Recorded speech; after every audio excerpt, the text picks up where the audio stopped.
I'm Matt. And I'm Jess. And together we are Tranquility Life Coaching. So last two sessions, we talked about some communication stuff.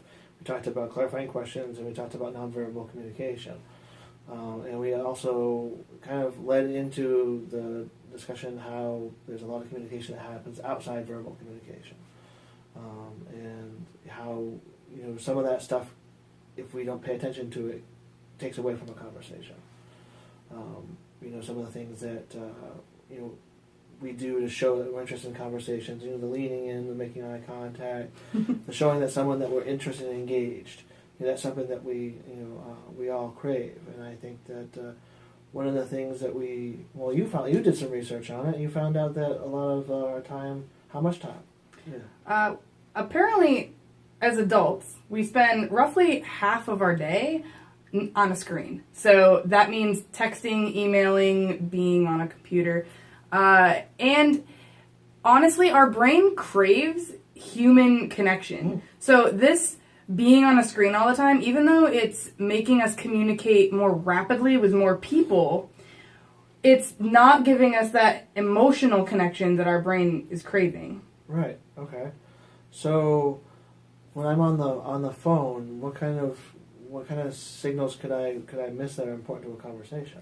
It's all the nonverbal cues that we get in person. So the inflection of a voice, per se. We miss sarcasm. We miss just the gesture of somebody going, ew. Like, right. That's a very common thing. You make a reaction, people giggle. This is the emotional connection that your brain does crave. So all I'm reading on the screen of my phone is such and such and such. This happened, and I'm just reading those. There's no, unless I got screaming emojis, I'm just kind of going, okay, well, this is words on a page. There's nothing else. There's nothing to frame. There's no reference to frame this in. Well, there's no reference to frame it, but absolutely, emojis are about the closest to emotion we've gotten, I think, in text message form. But it still doesn't have that real human connection, that one-on-one conversation that you can have when you're showing all those cues that you're interested in. Somebody is really just enjoying the conversation, being in your company. This goes a little bit more global, too. Because we don't have that connection, sometimes we sort of lose the ability to understand how somebody's feeling, and this can lead to a lot of terrible things happening on the internet. Like telling somebody to, basically go kill themselves on social media. That has a huge impact, and that person that's doing it really doesn't have that emotional connection. They kind of just say it and then leave. And I think that that's terrible. Right. Because they don't see that person crying or, going through all that emotional stuff. Yeah, they just think it's words on the page, and then because that distance is there, that they don't have to see that person's reaction or anything else. They can, without those repercussions or without those cues that we've hurt someone's feelings or that something else is going on, it kind of gives us that feeling that we can say whatever we want. That no man's or Wild West of the internet, of social media, of the chat space or whatever we're using, kind of gives us free rein just to kind of just badmouth people or say whatever we want. So, that art of being able to really connect with and share with someone is lost. Exactly. On the flip side, say something really great happens to you.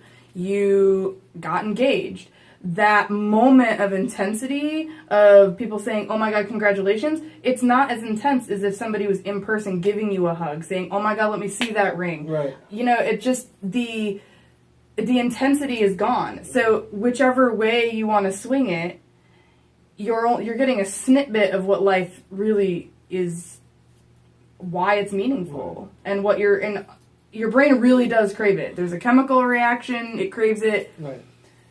Yeah, it's like one of those bonding things. Of course. So, what are some ways that we can increase our communication skills throughout our lives? Give us some strategies that we can utilize to increase our communications. Like you can see, like when Jess and I regularly we look at each other, where we lean into, as is she saying something that's interesting. I'm making eye contact. We're sitting close together. I'm looking at her and paying attention to her, and we're making that the communication matters and paying attention to all her signals, as many as I can pick up, so I can say, hey, Jess, you kind of looked at when you said that, you kind of looked at that was a forced, or something like that. So I can pick up and ask those clarifying questions. So what are some ways that we can take time out from our social media or from our electronics and really kind of focus in on getting to know those people around us? Yeah, no, it's really tough nowadays. We have screens everywhere, and especially our phones. It's the worst thing because it's right in our pocket. We just pick it up. You got to ask yourself that clarifying question. How often do I really use this device? And if your answer is a lot, that's okay. But you just got to make time to put it down, put it away, maybe even shut it off. Even if that's 10 minutes before bed to talk to your significant other, maybe you want to go for a walk with your dog, sense that energy that's outside, say hi to your neighbors. If you're a family, put the phones away for dinner. Ask them how their day was. Right. It doesn't have to be for long, but that real human connection is definitely really important to especially our youth who grew up with all this technology. Right. I can't imagine just, having to answer my phone at 2 o'clock in the morning because I was waiting for someone's judgment of what I said 4 hours ago on social media. Our reaction is, oh my God, I gotta wait till Jess responds to my anticipation. my post, and I can't sleep until. It's just amazing what having those electronic devices. We can touch so many people, but at the same time, it's the wild west of communication. It just takes the best and the worst of everything, So, but I think that having those moments we put it away and we really connect with those around us is important. Even like you said, it's for 5-10 minutes a day. Speaking of putting electronics away. Oh, we should probably end this up here. Yeah, we're going to wrap up. This is the Wild West of the Internet, and we are not putting our phones down because we're filming. But please leave us suggestions for other stuff you want to hear about. And once again, I'm Jess. And I'm Matt. And we're Tranquility Life Coaching.